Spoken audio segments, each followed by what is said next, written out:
Delikado palang kaibigan ito si Alan Peter Cayetano, senador. Delikado rin pala itong kwentahan mo or kwentuhan mo. Bigyan mo ng mga impormasyon pag kayo ay magkakakampi pa. Alam niyo bakit? Sa dami po ng kanyang ginagawang press conference, nireview ko yung ilan sa kanyang mga pinagsasabi at ginawa. Meron na isang portion doon na actually parang hindi lang isa, ilang beses niya binanggit yan na parang ang banta niya sa kanyang mga kasamahan. Huwag kayong magkaila, kilala ko kayo. Dati tayong magkakasama. Kung ano inyong mga kwento at ating pinag-uusapan, ano yung alam niyo sa akin at alam ko sa inyo, alam ko. Hawak ko yan. Meron akong ebidensya laban sa inyo. Abay, delikado yun. Hindi ko lang po pwedeng iparinig sa inyo dahil baka ako copyright ng mamang yan dahil kanya yan sa kanyang Facebook page saka press conference yan. Kaya ko sinabing delikado. Alam niyo, hindi, di ba, ang sinasabi niya, tayo mga senador, 24 lang. Tayo madalas magkakasama. Nagkukwentuhan tayo. May off the record, may legal. Kung anong lahat ng usapan, nagpapalitan tayo ng impormasyon. Nagpapalitan tayo ng kaalaman. Yung alam ko, alam din ninyo. Kaya huwag kayong magmalinis. Ilalabas ko kung sino kayo. Ay, delikado yan. Pagka ganyan ng tao, mahirap maging kaibigan yan. Pagdating ng araw, ilalaglag ka pala. Kahit mga sekreto, kahit personal na impormasyon, gagamitin niya pagka naghiwalay na kayo. E paano pagkakatiwalaan ng kapwa yan? Kaya ngayon, hindi na ako nagtataka. Dati ginamit ko na yung video na ini-interview si Lino Cayetano, yung dating mayor na kanyang kapatid. Ngayon, ang general manager ng PTV4, di ba? Kinuha ng Malacanang na ginawang general manager. Sabi nga niya, tama na. Tama na ang pagkukunwari. Kasi nasaktan si Lino ng kumandidatong congressman ang sinuportahan ng kanyang kapatid ay yung kalaban niya. Hindi siya.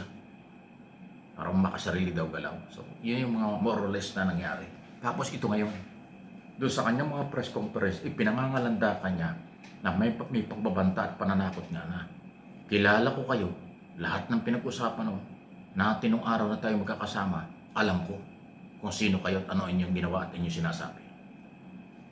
Kaya huwag kayong magmalinis. Abay, napakadelikado. Alam nyo ang pagkakaibigan at pakikitungo sa kapwa, dapat may mga limitasyon din. Hindi yung magkaibigan kayo, nagtiwala sa isa't isa, tapos na magkahiwalay kayo, politika lang naman ito, bigla mong tatakutin yung mga kasamaan mo na meron akong hawak sa iyo, meron akong alas sa iyo, huwag kang magmalinis. Aba, awa yan. Diyan na ho lumalabas yung paglabag sa parliamentary courtesy ng mga mambabatas bilang mga senador. Kasi dapat pinapairal yung parliamentary courtesy. Pag personal, huwag ilabas. Hindi dapat ginagawa. May respeto dapat sa kapwa. Kahit na magkatunggali sa politika, dapat may respeto pa rin. Yung dating ho ng mga banta ni Alan Peter Cayetano, senador at minority, abay parang mawawala ang lahat ng yan. Ay di gawin mo. Sige. Tingnan natin kung madadagdagan ng kaibigan mo at madadagdagan din ang kaaway mo. Wala naman akong pakialam dyan kung ano yung hawak mong impormasyon laban sa mga senador. Laban sa mga tulpo, laban kay Soto, laban kay Gatchalian, laban kay Ping Lacson. Yan ang binabanggit mo na marami kang alam sa mga yan. Ay di i-expose mo. Tingnan natin kung ano hanggang saan. Kung sa tingin mo, Senador Cayetano, dadami ang hahanga sa iyo at kaibigan mo, pag ginawa mo yan, gawin mo. Pero ako naniniwala, mas dadami ang mawawala ng respeto sa iyo. Pagka yung mga bagay na hindi mo dapat ilabas, ilalabas mo dahil galit ka lang. Galit ka dahil natanggal ka as Senate President. Galit ka dahil hindi kayo nagtagumpay dahil yung minority nyo, talagang minority na lang, baka mabawasan pa. At ito ang aking interpretation at opinion.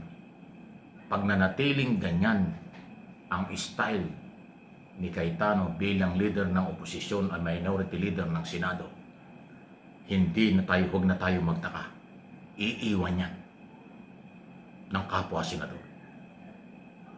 Kaya nga yung report na meron bang lilipat na mga minority senador na pupunta ng majority, malamang mangyayari yan. Kasi hindi dapat ganyan na parang pinipersonal ang posisyon. Dinidiktahan ng kasamahan. Pinipilit na silang ang magaling, silang ang tama. At kung hindi ka sasama sa kanila, ilalabas niya yung mga nalalaman niya kung ano man yun. Napaka delikadong gawain yan. Hindi tama yun, di ba? Ako naman, dahil hindi ko naman alam akong pakalam sa kung anong usapan nyo. Pero tayo mamamayang Pilipino, kaya tinachalis natin, sige, ilabas mo. Total, sinabi mo yan eh. Ilabas mo. Anong alam mo sa mga tulpo? Anong alam mo kay Gatchalian? Anong alam mo kay Lacson? Anong alam mo kay Soto? Ilabas mo. Diba? Tingnan natin kung magtatagumpay ka. Tingnan natin kung dadami at lalakas ang oposisyon pag ginawa mo yan. Tingnan natin kung hihina o dadami ang supporters mo. Maging sa senador. Huwag nating kalimutan ang sabi ni Escudero at ni Villanueva na kapwa umalis sa kampo ng oposisyon. Ang kanilang sinumpang tungkulin na ng ibabaw, magtatrabaho sila para sa bayan. Hindi daw dapat silang dinidiktahan ng iisa o ng iisang grupo. Dapat anya, magtrabaho tayo dahil yun ang sinumpang tungkulin sa bayan. Yun ang katwiran ng iba, ng dalawa. At yun ang dapat ng ibabaw. Kaya kayong nandyan sa minority, o sino man sa inyo dyan, panindigan nyo sinumpa niyong tungkulin. Huwag kayong paggamit sa personal na galit sa tingin ko. Nagtampo, nagalit dahil hindi na siya Senate President. Nagalit dahil natanggal siya. At kung ano pa. Kasi yung kanyang pagbabanta na ilalabas yung kanyang nalalaman, ay yan ay hindi na ho paghahanap ng katotohanan. Yan ay itinutulak na ng galit o personal. Delikado po yan. Pero ako naman, dahil hindi naman tayo, wala naman tayong kinalaman dyan, ang hamon natin, ilabas mo. Huwag mong takutin ang kapwa mo, senador. Huwag mong i-blackmail ang senado. Ilabas mo kung talagang meron kang alam. Tingnan natin kung totoo yan. After all, taong bayan na magsasabi kung maniniwala o hindi sa iyong mga akusasyon. Iso lang, Senador Cayetano, walang personal lang. Kilala mo rin ako, kilala kita. Lahat ito iso lang. Mula nang pinag-uusapan ka. Nasa iyo rin naman ang dahilan kung bakit ka pinag-uusapan. Ikaw rin ang dahilan kung bakit may mga kritiko o may mga sumusuporta sa iyo. So, ginawa mo yan, dapat harapin mo. Huwag mong daanin sa saywar o blackmail ang mga kasamahan mo sa Senado. Manindigan ka bilang senador at hindi dahil lang naninindigan sa posibleng meron kang pinagtatanggol na pamilya, kapartido, kung ano man ang dahilan, hindi na namin alam yun. Please like and share, subscribe and follow sa ating pong mga topic, opinyon, mayroong pinanghuhugutan.